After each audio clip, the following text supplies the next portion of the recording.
হবে। দেখ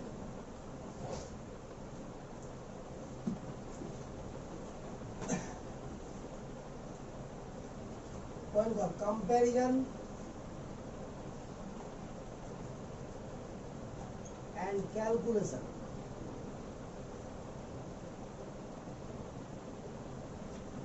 of bond order, bond length, bond energy and stability.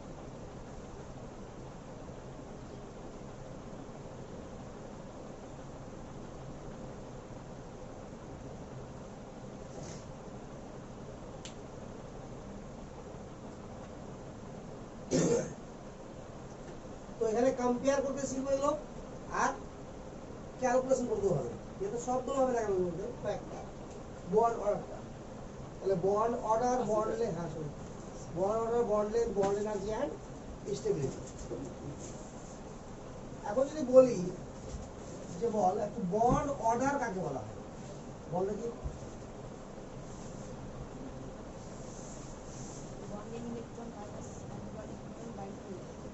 তো যেটুকু তোরা জানিস সেটা হচ্ছে বন্ড অর্ডার ইকুয়াল টু হচ্ছে bonding electron, number of bonding electron minus number of anti bonding electron by 2।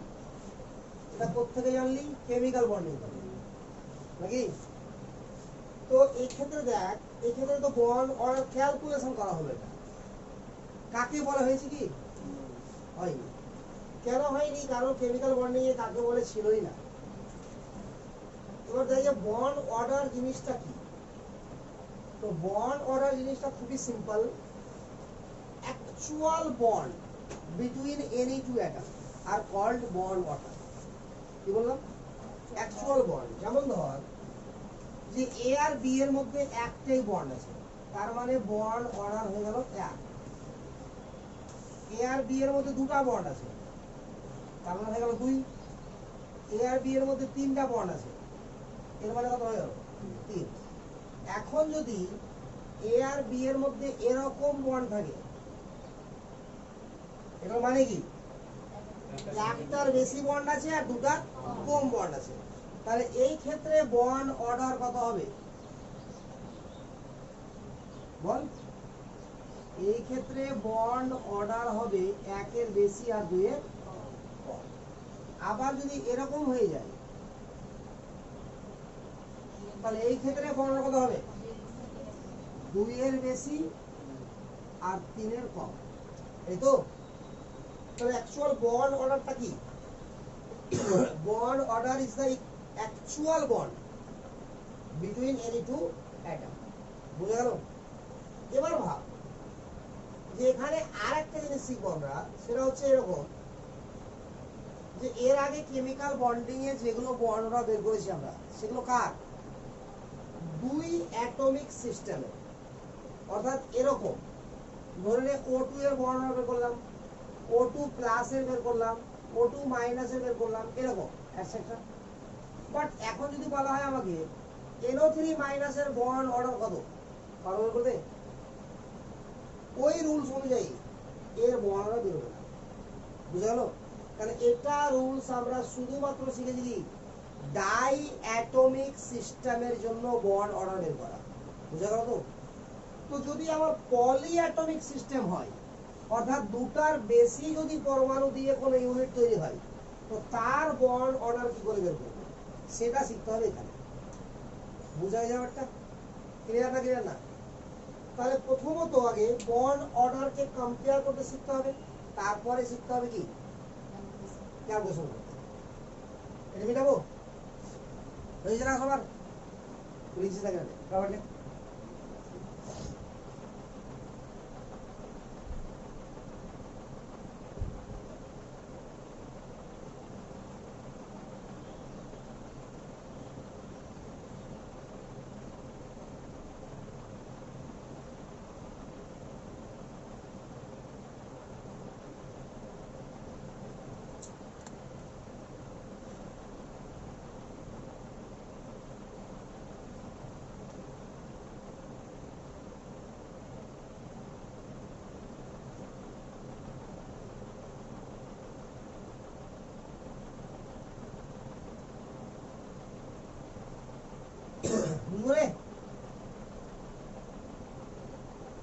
আছে? এবার দেখ একটু বন্ড অর্ডারকে ক্যালকুলেশন করার আগে একটু বন্ড লেন্থটাকে দেখি, কারণ ওখান থেকে সবকিছু হয়ে যাবে একবারে।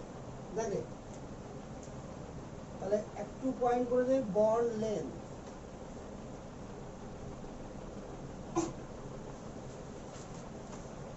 বল এতটা তোকে সবসময় মুখস্থ রাখতে হবে যে সিঙ্গেল বন্ড ডাবল বন্ড থেকে কি বড়, আর ডাবল বন্ড ট্রিপল বন্ড থেকে বড় দৈর্ঘ্যের দিক থেকে। তাহলে যদি এরকম হয় যে এরকম যদি কোনো বন্ড হয় তাহলে এর দৈর্ঘ্য কি হবে, সিঙ্গেল থেকে তো ছোট হবে বাট ডাবল থেকে বড় হবে। আবার যদি এরকম কোনো বন্ড হয়ে যায় তাহলে ডাবল থেকে ছোট হবে বাট ট্রিপল থেকে বড় হবে। ক্লিয়ার না? ক্লিয়ার না? আরে ক্লিয়ার তো? তাহলে এই হচ্ছে সিস্টেমটা কার, কি বের করা বল, বন্ড লেন্থ। ক্লিয়ার?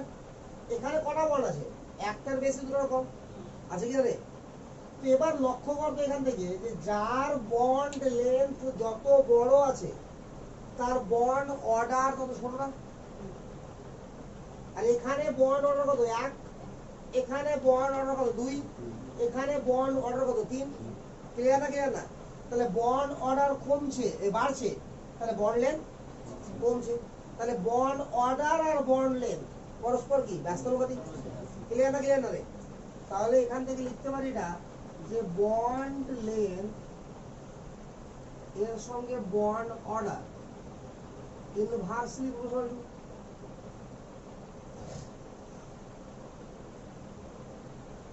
বুঝছে?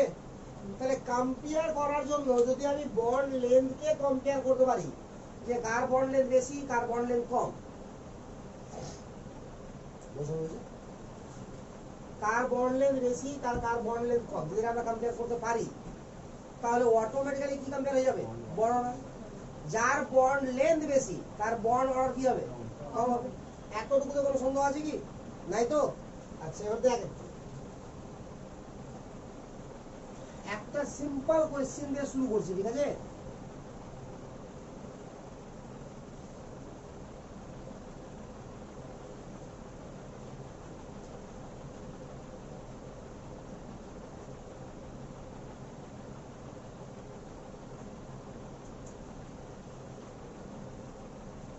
এটা বন্ড লেন্থকে আলফা বলছি আর এই বন্ড লেন্থকে বিটা বলছি। এখানেও কার্বনের সঙ্গে ক্লোরিনের বন্ড আছে, এখানেও কার্বনের সঙ্গে ক্লোরিনের বন্ড আছে।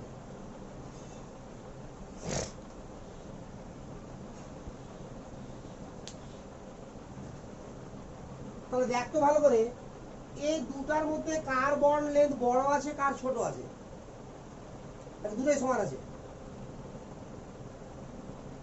এখানে কার্বন ক্লোরিন যেটা বন্ড আছে সিঙ্গেল না ডাবল না ট্রিপল, এখানে কার্বন ক্লোরিনের মধ্যে যেটা বন্ড আছে সেটা কি, তো দুটাই যদি সিঙ্গেল হয় তো বন্ড লেন্থ কি হবে, ইকুয়াল। আরে বুঝা গেল? তাহলে আলফা আর বিটা ইকুয়াল হবে কি কম বেশি হবে, ইকুয়াল হবে। এবার একটু ভাবতো এখানে লোন পেয়ার আছে কি না বল, ক্লোরিনের বাইরে কটা ইলেকট্রন থাকে, 7টা। তাহলে একটা বন্ড করেছে তাহলে থাকলো কটা পড়ে, 6টা। তাহলে এখানেও 6টা থাকবে পড়ে, আর থাকবে।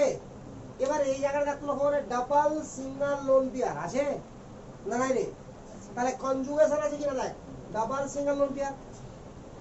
এখানে দেখ double single lone pair, conjugation আছে কি? কনজুগেশন গুলো কি কি বলতো,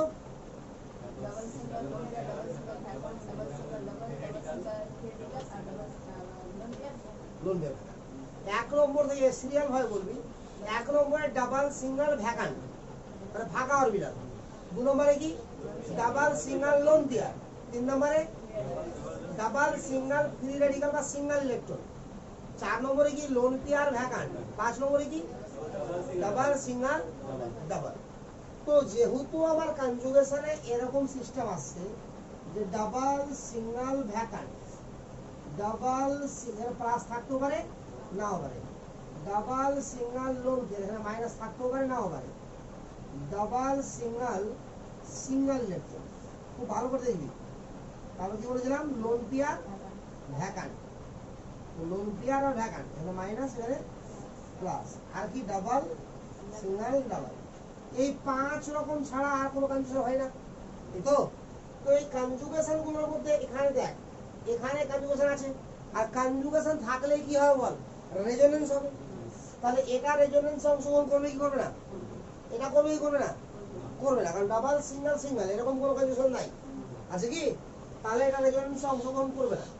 তাহলে এটা যদি রেজোনেন্স অংশগ্রহণ করে তো কি শিখেছিলাম বল, এটা 1, এটা 2, এটা 3, নাকি রে? তাহলে 1 আর 2 এর মধ্যে ডাবল বন্ড হয়ে যাবে, আর 2 বল আর 3 এর উপরে চলে আসবে লোন পেয়ার। তাহলে কি হবে বল, এখানে ডাবল বন্ড হলো, আর এখানে কি চলে আসলো রে, লোন পেয়ার। লোন পেয়ার দেওয়ার মাইনাস দেওয়া কি ব্যাপারই, আর এখানে কি হয়ে গেল, প্লাস। এবার লক্ষ্য করতো, এখানে দেখতে তো লাগছে সিঙ্গেল বন্ড আছে, বাট একটু পরে চেঞ্জ হয়ে কি হয়ে গেছে, ডাবল হয়ে গেছে। তাহলে অটোমেটিক্যালি কি হবে এখানে, single double single double change হতে থাকবে, থাকবে না? তাহলে সিঙ্গেল আর ডাবল যদি চেঞ্জ হতে থাকে তো আসলে বন্ড কোনটা আছে, এটা। আর এটা বন্ড আছে কিনা এখানে, তাহলে এটা বন্ড আছে এখানে, আর এখানে কোনটা বন্ড আছে বল, পিওর সিঙ্গেল। বুঝা গেল কিনা? তাহলে কোনটা বড়, পিওর সিঙ্গেলটা বড় হয়ে গেল। আরে এখানে উপরে এটা কি বড় হলো, উপরে তো এটা বন্ড আছে, বন্ডের গুলো বড় নেই, সিঙ্গেলটা বড়, এটা ছোট, এটা আরো ছোট। তাহলে বন্ড লেন্থ যদি বলা যায় এবার, তাহলে কে বড় হলো বল, বিটা বড় আলফা থেকে। তো দেয়ারফর বন্ড অর্ডার যদি বলা হয় তাহলে আলফা বেশি বিটা থেকে। আরে ক্লিয়ার না, ক্লিয়ার না? বুঝতে পারলি জিনিসটা?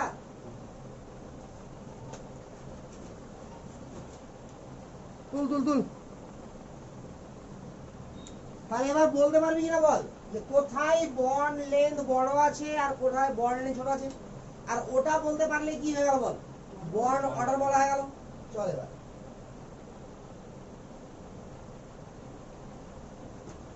কতগুলো কোয়েশ্চেন দিচ্ছি ফটাফট কর।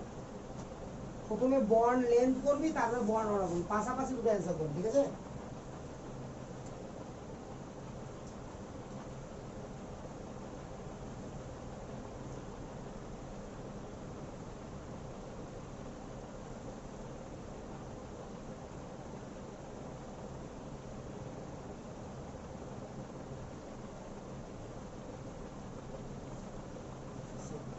আয়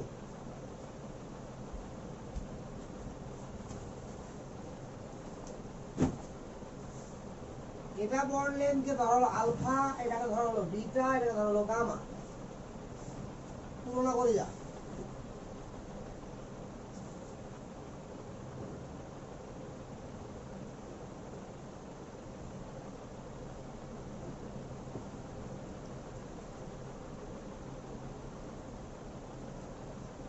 এটাকে ধরা হলো আলফা, এটাকে ধরা হলো বিটা, এটাকে ধরা হলো গামা।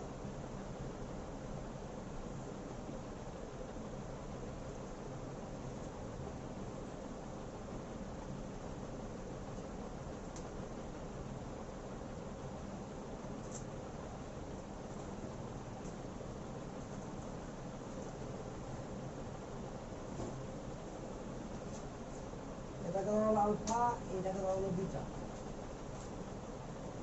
কর এই তিনটা।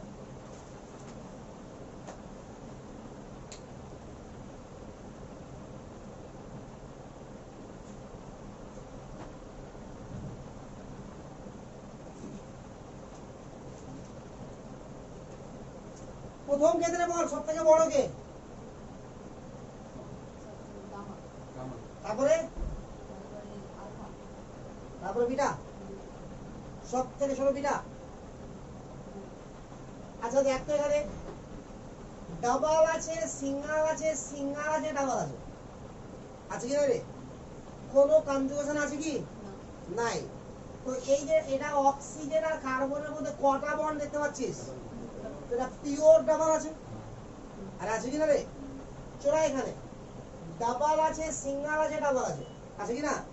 তো ডাবল সিঙ্গেল ডাবল বল কনজুগেশন হলো কি না? তাহলে এরকম কন্ডিশন আছে, দেখ ভালো করে, ডাবল সিঙ্গেল ডাবল। তো এই কনজুগেশনে আমরা কি দেখি বল, ডিফারেন্ট অ্যাটম কোথায় আছে? তো এই ডাবল বন্ডের মধ্যে ডিফারেন্ট অ্যাটম আছে কিনা রে? তো হাইলি ইলেকট্রোনেগেটিভ কে, তাহলে অক্সিজেনের দিকে ইলেকট্রনটা সরে যাবে না? আরে যাবে কিনা শিখেছিলাম, যেটা হাইলি ইলেকট্রোনেগেটিভ তার দিকে ইলেকট্রন জোড়টা সরে যাবে। তাহলে এরকম কন্ডিশন হলো, আরে হয়েছে কিনা? পরের স্টেপে আবার কিছু হবে, বাট এখানে লক্ষ্য কর যে একটু আগে ছিল ডাবল বন্ড, এখন কি হয়ে গেছে? তাহলে অ্যাকচুয়ালি এখানে বন্ড কি আছে? ডাবল আর সিঙ্গেলের মাঝামাঝি আছে কিনা বল, শিওর তো? আর এখানে দেখ double single single lone pair, তাহলে কনফিউশন নাই। তাহলে এখানে কি পিওর সিঙ্গেল, এখানে পিওর ডাবল, এখানে কি ডাবল আর সিঙ্গেলের মাঝামাঝি। তো সব থেকে বড় কোনটা রে? Pure single. আর সবথেকে ছোট কোনটা? Pure double. আর সিঙ্গেল ডাবলের মাঝামাঝি তাহলে কি হবে? সেটা মাঝামাঝি হবে। তাহলে সব থেকে বড় হচ্ছে গামা, তারপরে হচ্ছে বিটা, তারপরে হচ্ছে আলফা। বল বুঝা গেল না? বুঝতে পারলি না? সেকেন্ড কেসে বল বড় অ্যান্সার। হ্যাঁ হ্যাঁ, বন্ড লেন্থ, বন্ড অর্ডার বললে উল্টো না হয়। সেকেন্ড কেসে বলবে সব থেকে বড় কে? বিটা, তারপরে গামা, আর ছোট ছোট আলফা। বুঝতেই পারছিস? দেখ ভালো করে, এখানে পিওর ডাবল, এখানে পিওর সিঙ্গেল, এখানে ডাবল সিঙ্গেল ডাবল কনজুগেশন আছে, মানে ডাবল আর সিঙ্গেল মাঝামাঝি আছে। তো সবথেকে বড় কোনটা? Pure double, sorry pure single. আর সবথেকে ছোট হচ্ছে পিওর ডাবল। তাহলে অ্যান্সার হবে সবথেকে বড় বিটা, তারপরে গামা, আর তারপরে আলফা। এখানে বল, এখানে লোন পেয়ার আছে না, এখানে লোন পেয়ার আছে, তাহলে এখানে কনজুগেশন আছে, তাহলে একটু পরে ডাবল হয়ে যাবে এটা। আরে হবে। আর এখানে কি পিওর সিঙ্গেল, তাহলে বড় কে? বিটা, পিওর সিঙ্গেল যেহেতু। বল এতটাতে কোনো মানে প্রবলেম আছে কারো? আছে কি? বুঝতে পেরেছিস? তার মানে এবার বন্ড লেন্থ কম্পেয়ার করতে পারবি, আর যার বন্ড লেন্থ যত বড় তার বন্ড অর্ডার তত কম, নাকি রে? তাহলে এখান থেকে শুধু উল্টিয়ে দেয় এটাকে, তাহলে কি বেড়ে গেল? Bond order. তাহলে বল কম্পেয়ার করতে শিখলি কি শিখলি না বল? তাহলে আমি কি দিয়ে কম্পেয়ার করতে শিখলাম? বন্ড অর্ডারকে, বন্ড লেন্থ দিয়ে। আরে বন্ড অর্ডারকে কম্পেয়ার করতে কি দিয়ে শিখলাম? বন্ড লেন্থ দিয়ে। এবার আর একটা কথা বলে দেখ, আমরা এটুকু আগে থেকে জেনে গেছি যে সিঙ্গেল বন্ড সব থেকে বড়, তারপরে ডাবল বন্ড, আর সব থেকে ছোট ট্রিপল বন্ড। এটা বন্ড লেন্থের দিক থেকে, নাকি রে? তো যে বন্ড যত বড় তাকে ভাঙা কি তত ইজি। যেটা বন্ড যত বড় হবে তাকে ভাঙতে কি হবে রে? সুবিধা হবে। এনার্জি কি লাগবে? কম লাগবে। তাহলে বন্ড এনার্জির কথা যদি বলা হয়, বন্ড এনার্জি বলতে বোঝানো হয় বন্ড ডিসোসিয়েশন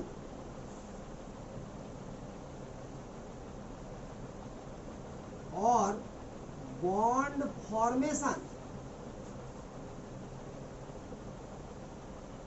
এনার্জি, দুটাকে বলা হয়। হ্যাঁ, কেন বলা হয় দেখাচ্ছি দেখ। তাহলে বন্ড এনার্জি বলতে কি বোঝায়? বন্ড ডিসোসিয়েশন এনার্জি বা বন্ড ফরমেশন। এর মানে হচ্ছে এটা যে কোনো একটা বন্ড যখন তৈরি হবে তখন ওখান থেকে এনার্জি বেরোবে, আবার ওই বন্ডটাকেই যদি ব্রেক করতে হয় বা যে কোনো বন্ডকে ব্রেক করতে হয় তো এনার্জি কি করতে হবে? আমাকে সাপ্লাই করতে হবে। তো এখানে আর একটা কথা বলি আমি, যদি আমার দেখা যায় যে এ আর বি এর মধ্যে বন্ড, এর বন্ড এনার্জি আমাকে বলা হয়েছে এরকম 190 কিলো জুল পার মোল, বলে দেওয়া হয়েছে bond energy 190 kilo joule per mole. এর মানে কি? এর মানে হচ্ছে এ আর বি যখন যুক্ত হয়ে বন্ড তৈরি করবে তাহলে 190 কিলো জুল তাপ বেরিয়ে যাবে পার মোল থেকে। অর্থাৎ 1 মোল যদি এ আর বি এর মধ্যে বন্ড তৈরি হয়, এটা তো একটা বন্ড, 1 মোল মানে কি? অ্যাভোগাড্রো সংখ্যক। তাহলে 1 মোল যদি এ আর বি এর মধ্যে বন্ড তৈরি হয় তাহলে এতটা এনার্জি বেরোবে। ঠিক উল্টা ভাবে বলতে গেলে এই বন্ডটাকে যদি ভাঙতে হয় তাহলে এতটা এনার্জি দিতে হবে। বুঝা গেল? তাহলে যে কোনো বন্ডের ক্ষেত্রে একটা জিনিস কমন মনে রাখবি, যে ওই বন্ডটা তৈরি হতে গেলে যা এনার্জি উৎপন্ন হবে ওই বন্ডটাকে যদি ভাঙতে হয় তো একই এনার্জি আমাকে কি করতে হবে, দিতে হবে। বুঝা গেল? একটুও কম বেশি না, কোনো বন্ডকে ভাঙতে যা এনার্জি দিতে হবে ওই বন্ড তৈরি হলে অতটাই এনার্জি রিলিজ হবে। ক্লিয়ার? তো সেই ক্ষেত্রে ভাব এবার যে বন্ড লেন্থ যার বড় তার বন্ড অর্ডার কি হবে, কম, আর বন্ড এনার্জিও কি হবে, কম। দেখি রে, ভালো করে ভাব। এটাকে যত সহজে ভাঙতে পারবি, এটাকে যদি ছোট্ট করে দিই টুকরা, ভাঙতে পারবি সহজে? পারবি না। তাহলে বন্ড লেন্থ যত ছোট হবে বন্ড এনার্জি তত হাই হবে। তাহলে একটু ভালো করে ভাবতে, এবার একটু আগে পড়েছিলাম যে bond length inversely proportional to bond order. আবার বন্ড লেন্থ বাড়লে বন্ড এনার্জি কমবে না বাড়বে রে? বন্ড লেন্থ বাড়লে বন্ড এনার্জি কমবে, তাহলে এটাও ইনভার্সলি। বুঝা গেল? তিনটা যুক্ত হয়ে গেল একসঙ্গে। ক্লিয়ার? তো আমরা তো বন্ড লেন্থ কম্পেয়ার করতে শিখেই গেছি, তাহলে বন্ড এনার্জি কম্পেয়ার করা অটোমেটিক্যালি হয়ে গেল। যার বন্ড লেন্থ বেশি তার বন্ড এনার্জি কি হবে, কম হবে। এবার বন্ড যেখানে যত সহজে ব্রেক করবে তার মানে স্টেবিলিটি কম আছে বন্ডের, আর যত তাড়াতাড়ি মানে ব্রেক করবে না বেশি এনার্জি লাগবে তত কি হবে, তার মানে স্টেবিলিটিটাও কি বন্ড লেন্থের সঙ্গে ব্যস্তানুপাতিক। কারণ সিঙ্গেল বন্ডকে ভাঙতে কম শক্তি লাগবে তাহলে কম স্টেবল, ডাবল বন্ডকে ভাঙতে বেশি শক্তি লাগবে মানে কি বেশি স্টেবল। তাহলে এখান থেকে আরো একটা সমানুপাতি লাগিয়ে দিতে পারি, 1/স্টেবিলিটি। আরে বুঝা গেল? তো এটাকে আমরা এইভাবে মুখস্থ না রাখি, এইভাবে রাখি, বন্ড অর্ডার ডাইরেক্টলি সমানুপাতি স্টেবিলিটি, ডাইরেক্টলি সমানুপাতি বন্ড এনার্জি, আর ইনভার্সলি সমানুপাতি বন্ড লেন্থ। বুঝা গেল কি? অর্থাৎ বন্ড লেন্থ যদি বাড়ে তো সবাই কমবে, বন্ড লেন্থ যদি কমে তো সবাই বাড়বে। ক্লিয়ার? আরে ক্লিয়ার না? ক্লিয়ার না? তাহলে এখন যদি এই দুটো কোশ্চেন বলে, এই কোশ্চেনটাকে বলা হয় যে কম্পেয়ার বন্ড এনার্জি। তো এটা কি কম্পেয়ার করেছি, বন্ড লেন্থ, তার উল্টাটাই বন্ড এনার্জি নাকি রে? এখানে যদি বলে কম্পেয়ার বন্ড এনার্জি তার উল্টাটা, কম্পেয়ার বন্ড এনার্জি তার উল্টাটা, বন্ড বা যদি বলা হয় স্টেবিলিটি কম্পেয়ার করো তবু একই করবো, বন্ড লেন্থের উল্টাটা। তাহলে আমরা যদি ইকুয়েশনটা মনে থাকে তাহলে পারবো না করতে, একটা বললে একটা হয়ে যাবে। আরে ভেজে, তাহলে বল ফার্স্ট কোশ্চেন কি ছিল, কম্প্যারিজন, তারপরে আসছে ক্যালকুলেশন। তো comparison bond order, bond length, bond energy, stability হলো তো না? তাহলে সবকিছু কম্পেয়ার করে শিখে গেলাম। তাহলে এবার কি করতে হবে, ক্যালকুলেশন করতে শিখতে হবে। বুঝা গেল?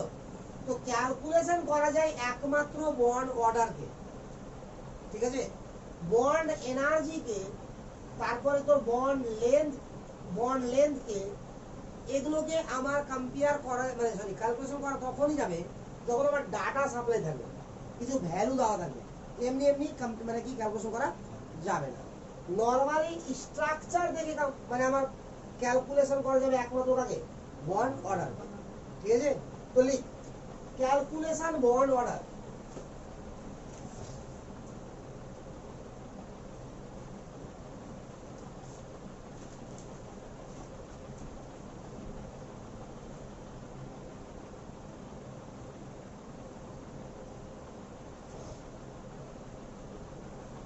দেখেছি রে? দেখ তোর বইয়ে তো লেখাই নাই, বাট কোনো কোনো বইয়ে লেখা আছে, তো যেটা লেখা আছে ওটা খুব খারাপ লেখা আছে। দেখ কি লেখা আছে আগে দেখছি, বন্ড অর্ডার ইকুয়াল টু, মানে এটা এনসিইআরটি লেখা আছে, অন্য কোনো বইয়ে লেখাই নাই। ঠিক আছে? আর কিছু রেফারেন্স বইয়ে লেখা আছে যে বন্ড অর্ডারের ফর্মুলা কি, কিভাবে ক্যালকুলেশন করা হয়। তো number of bond between any two atoms, number of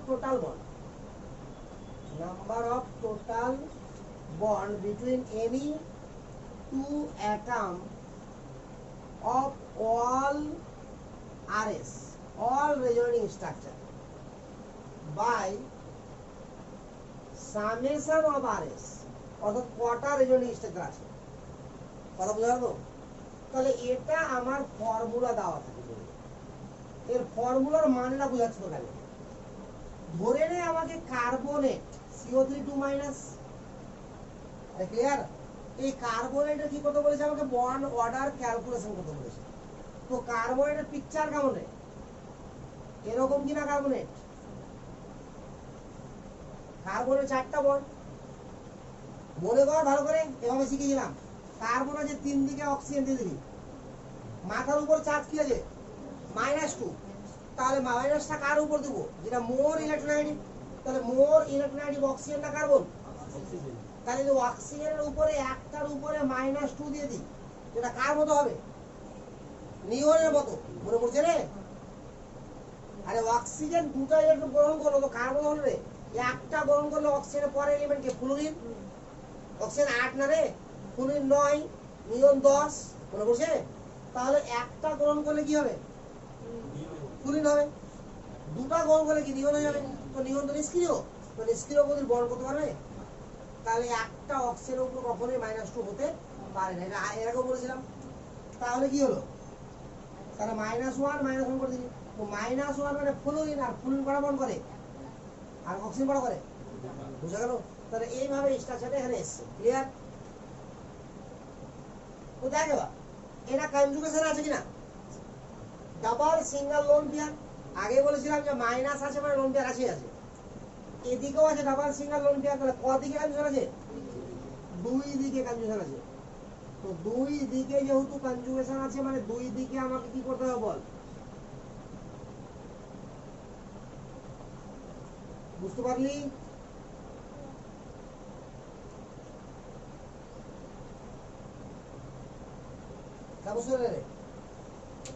এদিকে দিকে গেলাম, তাহলে 1 2 3 এখানে ডাবল বন্ড, 3 নেগেটিভ। এদিকে আসলাম, তাহলে 1 2 3, তাহলে এখানে ডাবল নেগেটিভ হয়েছে। তাহলে টোটাল রেজোনেটিং স্ট্রাকচার করে রে 3টা। এবার যে কোনো দুটা বন্ডকে, দুটা অ্যাটমকে ফিক্স করে নে, যে কোনো দুটাকে। ধর আমি এই দুটাকে ফিক্স করলাম, তাহলে এই দুটাকে ফিক্স করলাম মানে বারবার এই দুটাকেই নিতে হবে। কথা বুঝতে পারলি না? ক্লিয়ার? তাহলে বল কটা বন্ড আছে? 1টা 2টা 4টা। তাহলে কি লেখা আছে? Number of total bond between any two atom of all resonating structure. ঠিক আছে তো? তাহলে কি হলো বল? 4। আর টোটাল রেজোনেটিং স্ট্রাকচার 3টা, তাহলে বন্ড অর্ডার কত হলো? 4/3। আরে বুঝতে পেরেছিস না পারিসনি? তাহলে এইভাবে যদি আমাকে বন্ড অর্ডার বের করতে হয়, তাহলে অল রেজোনেটিং স্ট্রাকচার আঁকতে হবে, কি হবে না? এছাড়া কি সম্ভব? সম্ভব না। ঠিক আছে, লিখ পারা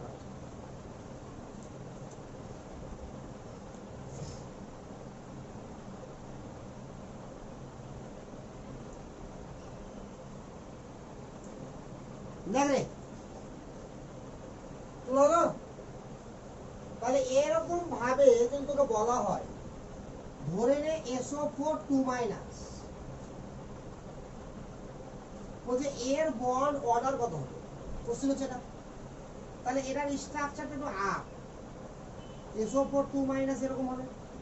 এটা আঁকতে কোনো সন্দেহ আছে কারো দিলে? তাহলে বল। আরে সালফারের 4 দিকে অক্সিজেন দিলি, -2 আছে, তো যে কোন দুটোতে -1 করে দিলি। যারা -1 হলো তারা সিঙ্গেল সিঙ্গেল বন্ড পাবে, আর যারা -1 নাই তারা ডাবল ডাবল বন্ড পাবে। এবার ভাব তো এখানে কনজুগেশন কত দিক থেকে আছে? 4 দিক থেকে আছে।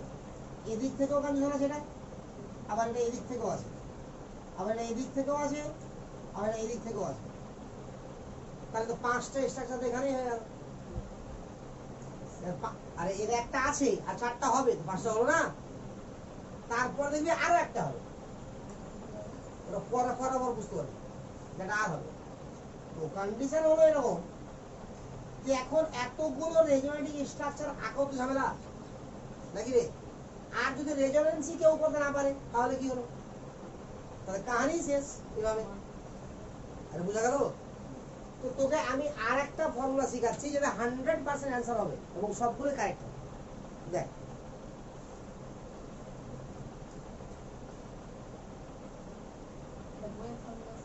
কোনটা এটা? হ্যাঁ, এটা এনসিইআরটির formula.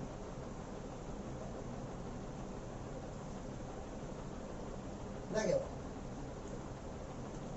bond order equal to number of sigma bond plus number of pi bond by number of sigma bond। বাস হয়ে গেল। চল শুরু করে দিই কার্বনের থেকেই, যেটা করলাম যতটা। দেখি রে, বল চলে আয়। এটা হয়ে গেল। আর রেজোনেটিং স্ট্রাকচার বিষয়ে কিছু হবে না, ডাইরেক্ট হয়ে যাবে অ্যান্সার। দেখ সিগমা কটা এখানে রে কার্বনের? একটা, দুটা, তিনটা। পাই কটা? তাহলে sigma plus pi by sigma কত হবে? তো একটু আগে হিসাব কত ওটা তো করেছিলি। আরে হয়েছে, এসব পর 2 মাইনাস বল। এবার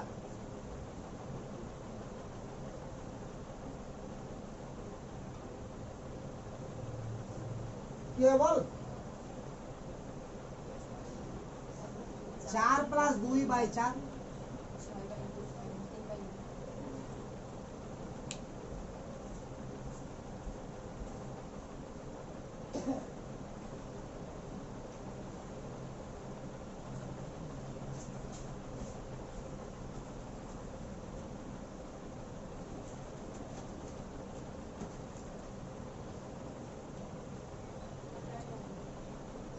এটা এটার স্ট্রাকচার রাখলাম আগে। এখানে সালফার আছে, তো আগে আমি সালফার দিয়ে দিলাম। অক্সিজেন কটা আছে? তো চারদিকে 4টা অক্সিজেন দিলাম, যেদিকে খুশি দিয়ে দিলাম। এবার মাথার উপরে চার্জ কত আছে? -2। তাহলে দুটো অক্সিজেনের উপর -1 করে ভাগ করে দিলাম। যার উপরে -1 হবে তার বন্ড একটা হবে, আর যার উপরে -1 হবে না তার বন্ড কটা হবে? একটা ফিক্সড আছে, লিখে দেওয়া আছে যে কে কটা বন্ড করবে, ওটা মুখস্থ করতে হবে না। তো সেখানে লেখা আছে অক্সিজেন দুটো বন্ড করবে। দেখো, এবার যেখানে সিঙ্গেল সিঙ্গেল বন্ড আছে সেগুলো হচ্ছে সিগমা বন্ড, আর যেখানে ডাবল বা ট্রিপল বন্ড আছে মানে একটা সিগমা বাকিটা পাই। বুঝা গেল? তাহলে এটা সিগমা, একটা পাই।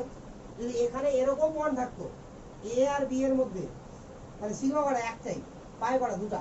যদি এরকম থাকতো, থাকবে না জীবনে, বাট যদি থেকে যায় খেদো, তাহলে তবুও সিগমা একটা, আর বাকি সবটা পাই। 1 2 3 4 5 6 7টা আছে, তাহলে 6টা পাই। বুঝা গেল? তো তো সিগমা একটাই। পারবি করতে পার?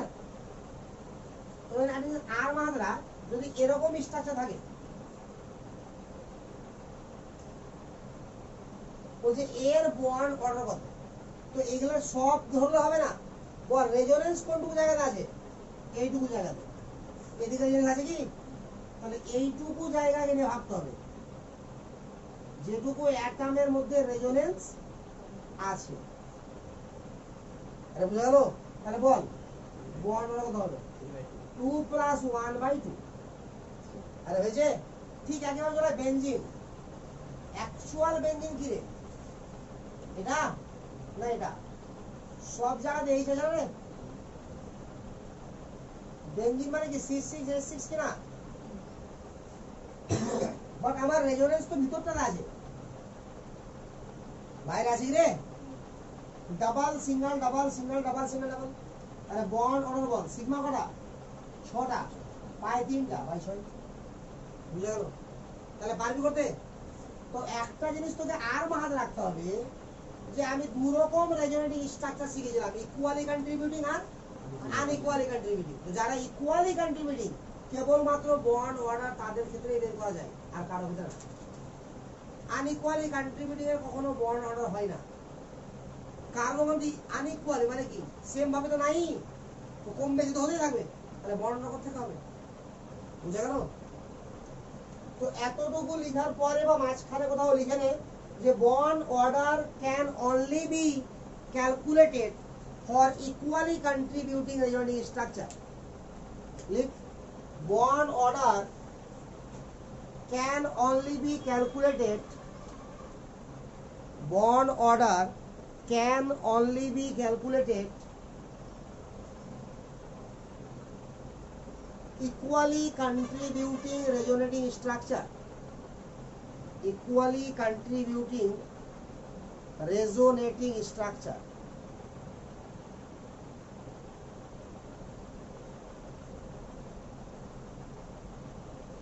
Equally contributing resonating structure. হয়েছে? ক্লিয়ার না ক্লিয়ার না? একদম ক্লিয়ার? তাহলে ফটাফট তুলে রেডি।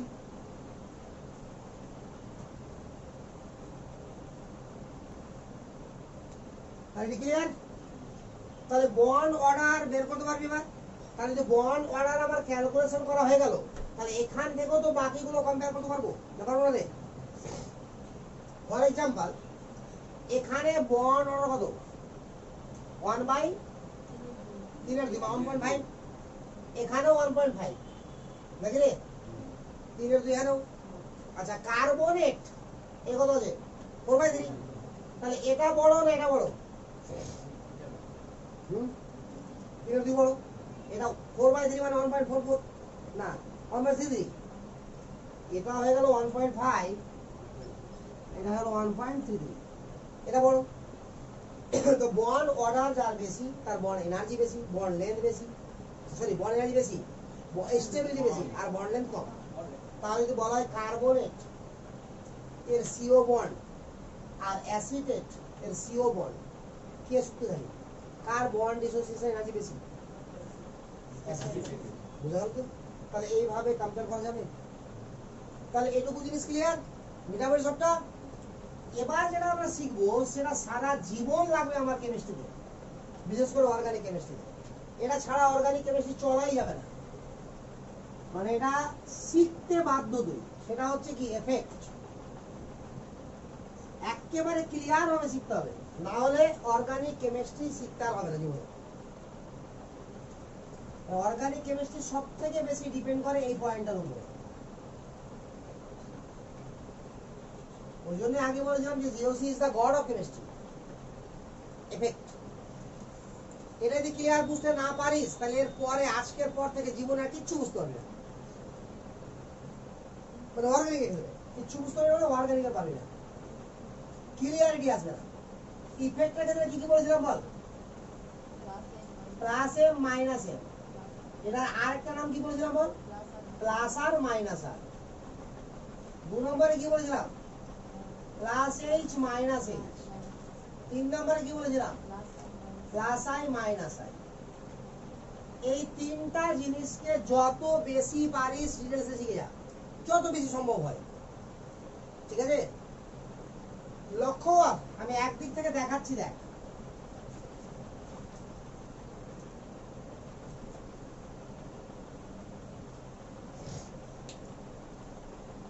এখানে আমার কি এঁকেছি আমি? বেঞ্জিন রেখে গেছি।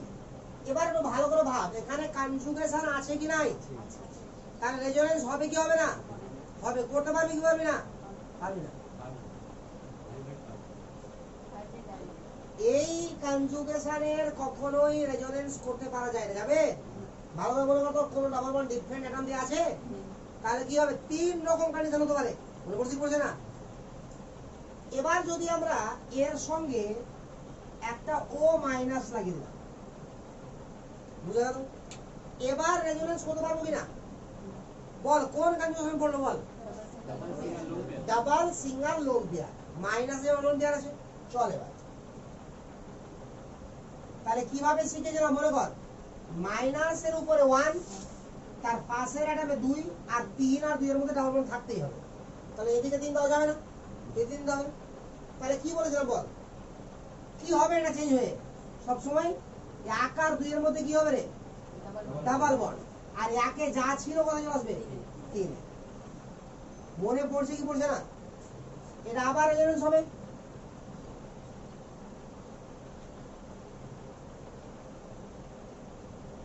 তাহলে এরকম হয়ে গেল। দেখ আমি আর বলছি না মুখে, আর এগুলো অনেকবার শেখানো আছে।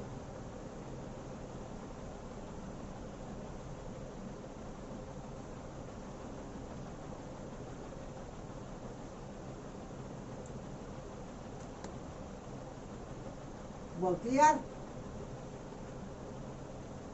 এটা তো হবে রেজোনেন্স। এবার ভাব তো ভালো করে। প্রথম কথা, এখানে রেজোনেন্সের কাহিনীতে একটু আমি মানে অন্যরকম কিছু বলছি। এবার দেখ, এই যে অক্সিজেনের উপর নেগেটিভ চার্জটা দেখতে পাচ্ছি তো তো এই অক্সিজেনের উপর নেগেটিভ চার্জটা আমার এখানে ফিক্স থাকছে নাকি বিভিন্ন জায়গাতে ডিস্ট্রিবিউট হয়ে যাচ্ছে? কারণ এটা এটা মানে তো সবটা, আর এগুলো অটোমেটিক্যালি ঘটবে, এগুলো ঘটানোর জন্য এক্সট্রা কোনো এনার্জির প্রয়োজন নাই, অটোমেটিক্যালি ঘটবে। তাহলে এর নেগেটিভ চার্জটা কত জায়গাতে ডিস্ট্রিবিউট হয়ে যাবে বল? মোটের উপর দেখতো সমস্ত স্ট্রাকচার মিলে দেখ যে নেগেটিভ কত জায়গাতে আছে, 4 জায়গাতে, আর 3 জায়গাতে ডিস্ট্রিবিউট হয়েছে এটা, কিন্তু এটাও তো একটা জায়গা, 4 জায়গা হলো না। দেখ এখানে নেগেটিভ আছে, কখনো এখানে আছে, দেখ কখনো এখানে আছে, কখনো এখানে আছে, তো 4 জায়গা হলো কিনা? তো এই যে দেখ কোনো একটা চার্জ বিভিন্ন জায়গাতে ডিস্ট্রিবিউট হয়ে যাওয়াটাকে বলা হয় ডিলোকালাইজেশন। কি বলা হয়? ডিলোকালাইজেশন। ঠিক তো? তাহলে এখানে চার্জের ডিলোকালাইজেশন হয়নি? তো যে কোনো চার্জের ক্ষেত্রে কি বলেছিলাম, যদি চার্জ জিরোর দিকে এগিয়ে যায়, চার্জ যদি জিরোর দিকে এগিয়ে যায় তাহলে কি হবে? স্টেবিলিটি বাড়বে। মনে পড়ছে না? চার্জ জিরোর দিকে এগিয়ে যাওয়ার মানেটা দেখ, একবার বলেছিলাম আর একবার বলছি। বল এখানে ইলেকট্রন ঘাটতি আছে না বাড়তি আছে? ঘাটতি আছে, তার মানে এটা পজিটিভ আছে, আছে তো? তাহলে একে জিরো হতে গেলে কি দরকার ওর কাছে? ইলেকট্রন ওকে গ্রহণ করতে হবে না বর্জন করতে হবে? ইলেকট্রনের বর্জন করেই তো পজিটিভ হয়ে আছে, তাহলে ইলেকট্রন এখানে কম আছে, তাহলে একে যদি জিরোর দিকে এগোতে হয় তাহলে কি করতে হবে? ইলেকট্রন গ্রহণ করতে হবে। বুঝা গেল? তাহলে এ যদি এদিক থেকে ইলেকট্রন গ্রহণ করে তাহলে জিরোর দিকে এগোবে কি হবে না? তার ওর স্টেবিলিটি বাড়বে। আরে বুঝা গেল? আর এখন যদি এক্স ওয়াই জেড এমন অ্যাটম হয় যে ওরা উল্টা ইলেকট্রন কি করছে, টানতে শুরু করেছে, তো এক তো ভিখারি আছে, ভিখারির কাছে আবার ছিনে নিচ্ছে, তাহলে ভিখারির অবস্থা ঠিক থাকবে? তাহলে কি হবে? এটা আরো আনস্টেবল হয়ে যাবে। ঠিক একইভাবে যদি এক্স কার্বন মাইনাস থাকে আর এখানে এক্স ওয়াই জেড বা পি কিউ আর থাকে, তাহলে বল এর স্টেবিলিটি কখন বাড়বে কখন কমবে? পি কিউ আর যদি ইলেকট্রন দান করে তো স্টেবিলিটি কি হবে? কমে যাবে। নেগেটিভ আছে এর মানে কি রে? ওর কাছে ইলেকট্রন এক্সেস আছে, আবার যদি এরা দান করতে শুরু করে তাহলে কি হবে? আরো বেড়ে গেল, তাহলে আমার চার্জটা বাড়তে শুরু করেছে, তাহলে স্টেবিলিটি কি হবে? কিন্তু যদি উল্টা হয়, টানলে কি হবে? এর নেগেটিভ চার্জটা জিরোর দিকে এগোচ্ছে না, তাহলে কি হবে? স্টেবিলিটি বাড়বে। তার মানে কি বুঝতে পারলি? সবার চার্জ জিরোর দিকে যত এগোতে পারবে তত স্টেবিলিটি বাড়বে। বুঝা গেল? এবার যার কাছে যে চার্জই থাকুক ও যদি ওরা ভাগ করে দিতে থাকে তাহলে ওটা কি হবে? জিরোর দিকে এগোবে না? জিরোর দিকে এগোবে কিনা খুব ভালো করে দেখ। তোর কাছে মানে প্রচুর টাকা আছে,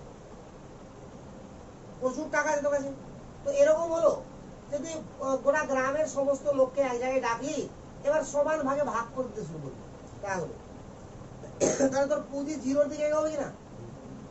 নিউট্রাল হয়ে যাবে একটা সময়, তো নিউট্রালের কাছাকাছি তো হবি, না হয়। আবার ধর যে তুই ধার খেয়ে বসে আছিস 1 কোটি টাকা, কথা বুঝতে পারলি কিনা?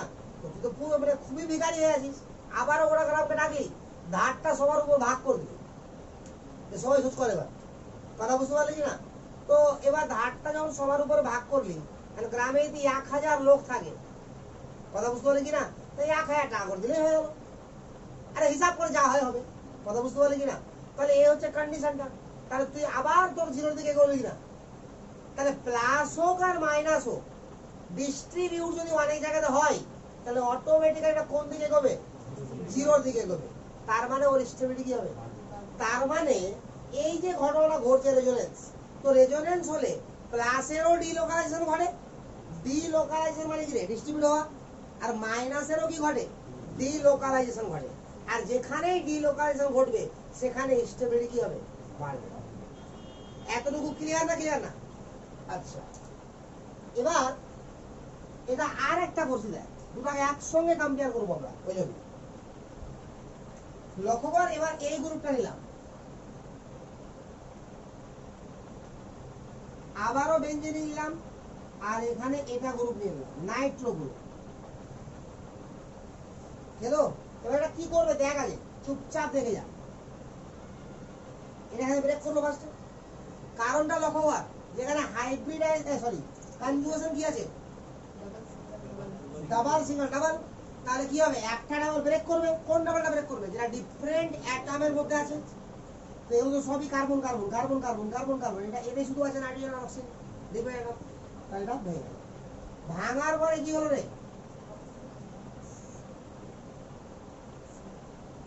নাইট্রোজেন এদিকে গেল, এটা হয়ে গেল প্লাস, আর অক্সিজেন হয়ে গেল মাইনাস। বুঝছে? আবার দেখ, ডাবল সিঙ্গেল ভ্যাকান্ট কিনা, প্লাস মানে ভ্যাকান্ট, তাহলে কনজুগেশন পেয়ে গেছিস। উপরের অক্সিজেনের মাইনাসটা ভাড়ে যাবে, ওটা দেখতে যাবো না কি আছে না আছে, এটা আমার থাকলো পড়ে। এখানে ডাবল হয়ে গেল, এখানে প্লাস হয়ে গেল, কোনো প্রবলেম আছে?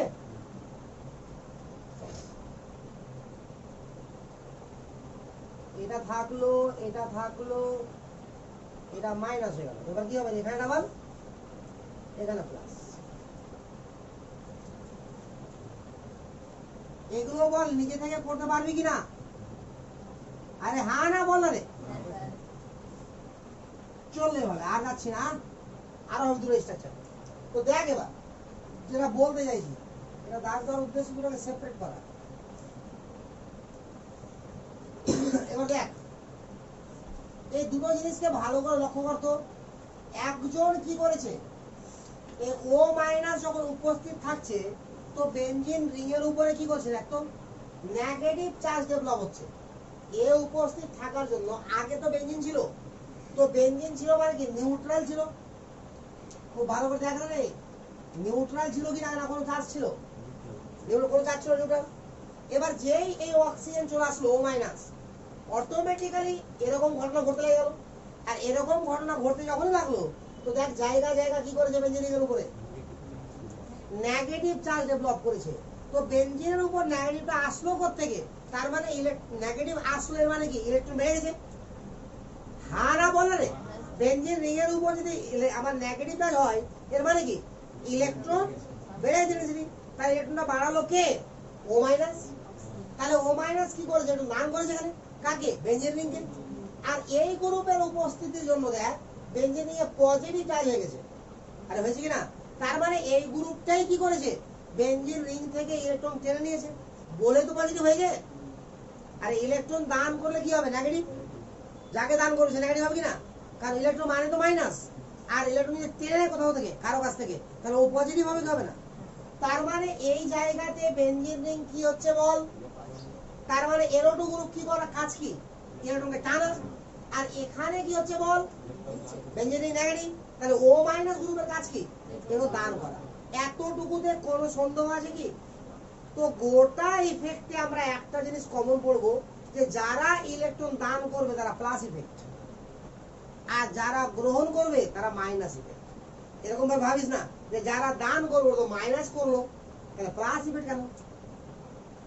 আরে ও নিজের সাপেক্ষে ভাববে না, যে দান করলো ও অন্যকে মাইনাস করলো, নিজে তো প্লাস হয়ে গেছে না, বুঝতে পারলি না? তাহলে সেরকম ভাবে না ভেবে সরাসরি এরকম ভাব যে ইলেকট্রন ডোনার গ্রুপ আর কি, আর শো প্লাস ইফেক্ট, আর ইলেকট্রন অ্যাকসেপ্টার গ্রুপ বা উইথড্রয়িং গ্রুপ কি শো করবে, মাইনাস ইফেক্ট। এতটাতে কোনো সন্দেহ আছে কি, নাই তো, শিওর। তার মানে এবার তো ইলেকট্রন যারা দান করবে তারা সবাই প্লাস ইফেক্ট, আর ইলেকট্রন যারা গ্রহণ করবে তারা সবাই কি। এখানে কম বেশি হতে পারে, কেউ ভালো প্লাস এম, কেউ খারাপ, মানে কেউ ভালো প্লাস গ্রুপ, কেউ খারাপ প্লাস গ্রুপ, কেউ ভালো মাইনাস গ্রুপ, কেউ খারাপ মাইনাস গ্রুপ। দুটা গ্রুপ আছে, যে বেশি দান করবে সে কি ভালো প্লাস গ্রুপ, দুটা গ্রুপ আছে যে বেশি টানবে সে ভালো মাইনাস গ্রুপ। আরে বোঝা গেল? তাহলে প্লাস গ্রুপের কাজ কি, ইলেকট্রন ডোনেট করা, আর মাইনাস গ্রুপের কাজ কি, ইলেকট্রনকে অ্যাকসেপ্ট করে। এতটুকু ক্লিয়ার হলো মাথাতে, কথা হলো না, শিওর তো? আর উপরের রিঅ্যাকশন, উপরের রেজোনেন্স থেকে বুঝতে পারছিস যে সি ও মাইনাস কি করবে, দান করবে, আর নিচের রেজোনেন্স থেকে বুঝতে পারছিস না, পারলে রে?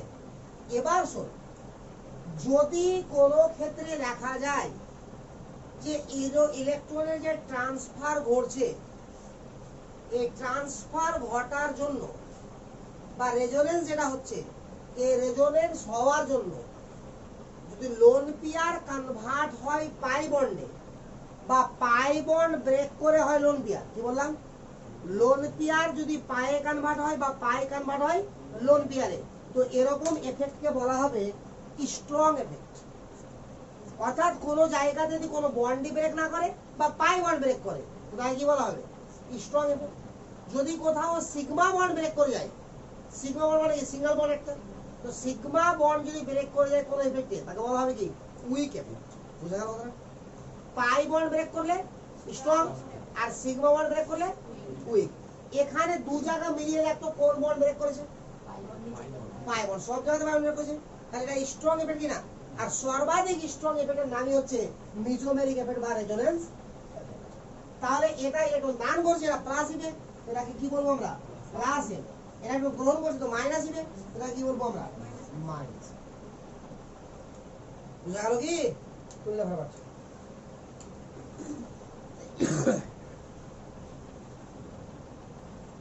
কোন জায়গার সন্দেহ হলো বল? আরে প্লাস মাইনাস এর কিছু না, ব্যাপারটা হচ্ছে মিজোমেরিক এফেক্ট করা হয় সব থেকে স্ট্রং এফেক্ট। আর স্ট্রং ইফেক্ট তখনই হবে যখন পাই বন্ড ব্রেক করবে অথবা লোন পেয়ার কনভার্ট হবে পাই বন্ড। যদি কোনো রেজোনেন্স ঘটার জন্য সিগমা বন্ডকে ব্রেক করতে হয় তাহলে সেটা হবে উইক এফেক্ট। এখানে দেখ দুই ক্ষেত্রেই কি হয়েছে, আমার পাই বন্ড ব্রেক করেছে, উপর তো আগে আগে লোন পেয়ার কনভার্ট হয়েছে পাই, তারপরে পাই ব্রেক করেছে, আর নিচে কি করেছে, পাই ব্রেক করেছে, মাইনাস এর ক্ষেত্রে। ক্লিয়ার? এবার যারা ইলেকট্রন দান করবে তাদেরকে বলবো প্লাস গ্রুপ, যেহেতু এটা মেজোমেরিক এফেক্ট তো প্লাস এম। আর যারা ইলেকট্রন গ্রহণ করবে তারা মাইনাস গ্রুপ, তারা মাইনাস এম। বুঝা গেল? ঠিক একইভাবে plus H minus H, plus I minus I পরবর্তীতে আসবে, এখন তো পড়াই নিল, এখন তো এটাই পড়া যায়, শুরু হলো জাস্ট। এটা অনেক বড় পার্ট, মানে অনেক ডিটেলসে পড়াবো এটাকে। তাহলে এটাকে অতিরিক্ত ডিটেলসে না পড়ালে পরবর্তী যে মেকানিজম শিখবো আমরা অর্গানিক কেমিস্ট্রি, বিভিন্ন রিয়াকশন কি করে হচ্ছে তার সবটা ডিপেন্ড করবে এটার উপরে, যে কে বেশি স্টেবল কে কম স্টেবল। রিয়াকশন কেন হয় বল, স্টেবিলিটিকে বাড়ানোর জন্য। আর একটা রিয়াকশন যদি 4-5 দিকে রাস্তা থাকে, এদিকে যাওয়ার এদিকে যাওয়ার এদিকে যাওয়ার, তো কোন দিক যাবে, যেদিকে বেশি স্টেবল হবে। তাহলে বেশি স্টেবল কি করে বুঝবো আমরা, সমস্ত ইফেক্ট জানবো তবে তো। তাহলে এই ইফেক্ট গুলো খুবই খুবই খুবই ইম্পর্টেন্ট ভবিষ্যতের কথা মাথায় রেখে, ঠিক আছে? তো এবার লক্ষ্য কর, এই যে আমার কাহিনীগুলো যাচ্ছে, ঠিক আছে তো, নেগেটিভ গুলো যাচ্ছে, পজিটিভ গুলো যাচ্ছে, যা যাচ্ছে যাচ্ছে। তো এক্ষেত্রে আমরা প্রথম কথা বলবো যে মিজোমেরিক এফেক্ট কি, স্ট্রং এফেক্ট নাকি রে? কেন strong effect, pi bond break করছে। দ্বিতীয় কথা বলবো এখানে দেখ, এখান থেকে যখন ইলেকট্রনটা এখানে আসলো, ভালো দেখ, তো এখানে দুটো ইলেকট্রন কমপ্লিটলি এখানে আসলো, বলে তোরা মাইনাস হয়েছে নাকি রে? যদি কম বা বেশি আসতো তো কি হতো, হয় মাইনাসটা কমে যেত, নাহলে মাইনাসটা বেড়ে যেত। বুঝা গেল? তার মানে ট্রান্সফার অফ ইলেকট্রন যেটা ঘটছে ওটা কমপ্লিট ঘটছে না পার্সিয়াল ঘটছে, কমপ্লিট ঘটছে। এবার এখান থেকে এখানে আসলো, পরের স্টেপ এখান থেকে এখানে আসলো, আসলো না? তাহলে মোটের উপরে কি হলো, এখান থেকে এখানে চলে আসলো। আর এখানে তো ছিল, এখান থেকে এখানে আসলো এখানে, আর এখান থেকে এখানে চলে গেল কোথায়, এখানে। তাহলে এখান থেকে এখানে এসছে -1, আর এখান থেকে যখন এখানে এসে তো -1ই আছে। তাহলে ডিসটেন্সের উপর ডিপেন্ড করছে কি, করছে না? এটাও ক্ষেত্রে দেখ, এখান থেকে যখন প্লাসটা এখানে আসলো আবার এখানে গেল, কোনো চেঞ্জ আছে প্লাসের? তাহলে কি ডিসটেন্সের উপর ডিপেন্ড করছে এখানে। তার মানে ট্রান্সফার অফ ইলেকট্রন কি হচ্ছে, কমপ্লিট, ডিসটেন্সের উপর ডিপেন্ড করছে না, করছে কি? এবার দেখ ওয়ার্ক এবার কোথায় হচ্ছে, দেখ এখানে ছিল নেগেটিভ, তারপরে এখন তো এটা এখানে আসলো কি, এখানে আসলো, আবার এটা পরে এটা এখানে এসছে কি, এখানে এসছে, আবার এটা পরে এটা এখানে এসছে কি, এখানে এসছে। মানে একটার পর পর কি হচ্ছে রে, ট্রান্সফার হচ্ছে ইলেকট্রনের। তাহলে একটার পর পর ট্রান্সফারকে কি বলা হয়, অল্টারনেট পজিশন। কি বলা হয় বল, অল্টারনেট পজিশন। তো ট্রান্সফার এট অল্টারনেট পজিশন। এবার যেহেতু বেনজিন নিয়ে গেছি আমরা, তো বেনজিন নিয়ে ক্ষেত্রে দেখ এটা গ্রুপে থাকে, এই পজিশনটার নাম কি, অর্থ, এর নাম অর্থ, এটার নাম মেটা, এর নামও মেটা, এর নাম প্যারা। একবার লিখে দিচ্ছি, বেনজিন রিংয়ে যদি আগে থেকে কেউ যুক্ত থাকে তাহলে তার রেসপেক্টে এই পজিশনটার নাম হচ্ছে অর্থ পজিশন। এটার নাম হচ্ছে অর্থ পজিশন, এটার নাম হচ্ছে মেটা পজিশন, এটার নামও হচ্ছে মেটা পজিশন, আর এটার নাম হচ্ছে প্যারা পজিশন। যারা জানিস লিখে দাও।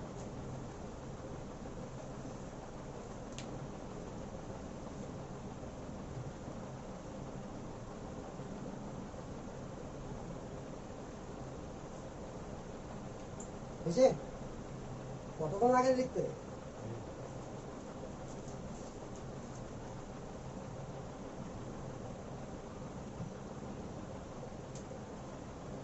বুঝছে? তাহলে দেখতো এটা ইলেকট্রনটা যে ট্রান্সফার হয়ে যাচ্ছে, তো অর্থতে আসলো, প্যারাতে আসলো, মেটাতে এসছে কি? এখানেও লক্ষ্য হয় ইলেকট্রন যে টানছে, এটা যা বিশেষ করে অর্থ, অর্থতে প্লাস হয়েছে আর প্যারাতে প্লাস হয়েছে, মেটাতে হয়েছে কি? তাহলে বারবার কাজ কোথায় করছে? অর্থতে প্যারাতে, তাহলে মেটাতে কাজ করছে। ক্লিয়ার? এবার ক্যারেক্টারিস্টিক্স অফ পয়েন্ট কর, ক্যারেক্টারিস্টিক্স অফ এম এফেক্ট। এখানে প্লাস বা মাইনাস বলছি, আমরা দুটোই বলছি একসঙ্গে। ক্যারেক্টারিস্টিক্স অফ এম ইফেক্ট বা মেসোমেরিক ইফেক্ট বা রেজোনেন্স ইফেক্ট। বুঝে লাগা? লেখ এক নম্বর, লেখ ইট ইজ স্ট্রং এফেক্ট। এক নম্বর লেখ ইট ইজ স্ট্রং এফেক্ট।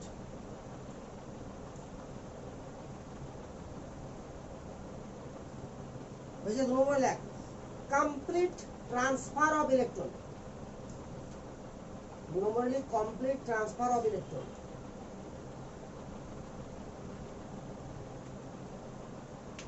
বুঝে? তিন নম্বর লেখ ডিস্টেন্স ইন্ডিপেন্ডেন্ট। ডিস্টেন্সের উপর ডিপেন্ড করবে না, distance independent.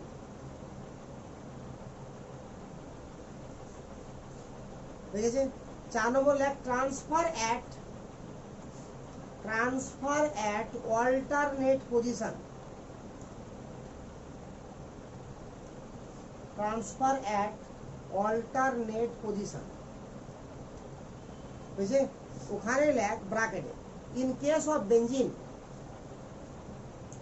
in case of benzene ortho para position।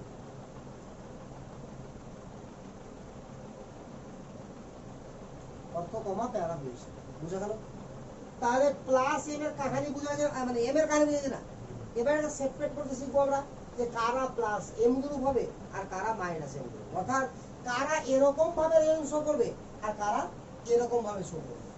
ঠিক আছে? তো তো এক্ষেত্রে তুই বইয়ে পাবি কিছু লিস্ট আছে বইয়ে, যে এরা হচ্ছে প্লাস এম গ্রুপ বা প্লাস আর গ্রুপ, আর এরা হচ্ছে মাইনাস এম গ্রুপ বা মাইনাস আর গ্রুপ। তো ওটা জেনারেল না, ওটা কয়েকটা দেওয়া আছে বইয়ে, ওটি ঠিক আছে ওটি, বাট ওটি তো শেষ না, আরো তো হাজার হাজার আছে। তো তোকে আমি ইন জেনারেল শেখাবো পরের দিন যে কোন কি ক্যারেক্টার থাকলে ওকে প্লাস এম বলবো আর কি ক্যারেক্টার থাকলে মাইনাস এম বলবো। তো দূর থেকেই জেনে যাবো আমরা যে কে প্লাস এম দেবে আর কে মাইনাস এম। বুঝা গেল? থাকা